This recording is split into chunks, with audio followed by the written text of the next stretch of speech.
Aunque no esté de acuerdo con lo que dices, defenderé tu derecho a expresarlo. Di lo que piensas sin miedo al rechazo.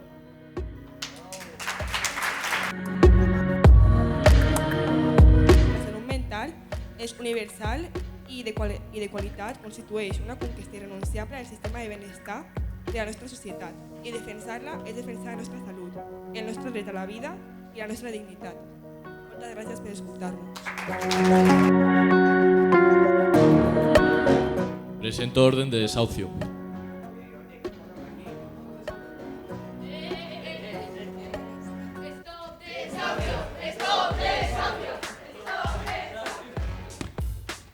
Lluita! Fe! Manifestació!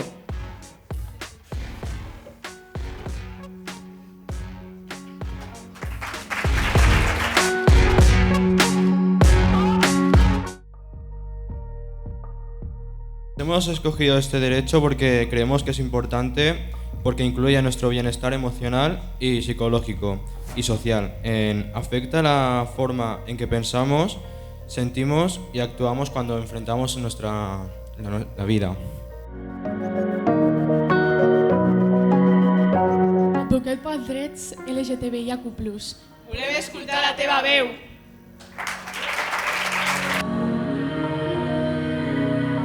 Tenim que protegir el planeta Terra, però gairebé la majoria no ho fa i som les responsables d'aquest tema.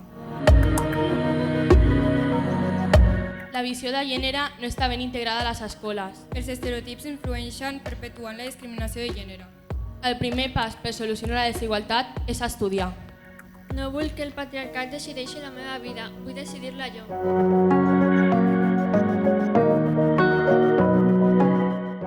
Que tothom pugui ser el que vol. No al racismo. Prou més desnonaments.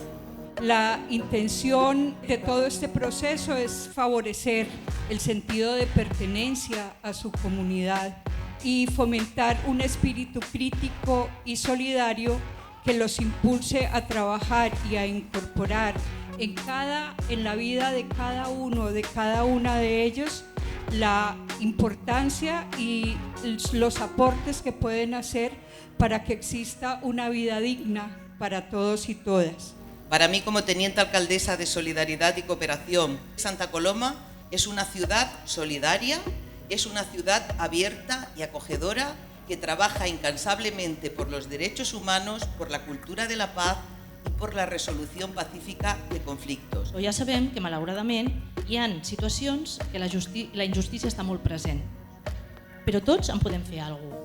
De fet, això que estem fent avui és el nostre granet de sorra per intentar desviar totes aquestes injustícies i lluitar. Que vosaltres heu fet de resistència i de lluita d'alguna manera contra aquests absolutismes. Vull dir que felicitats i endavant.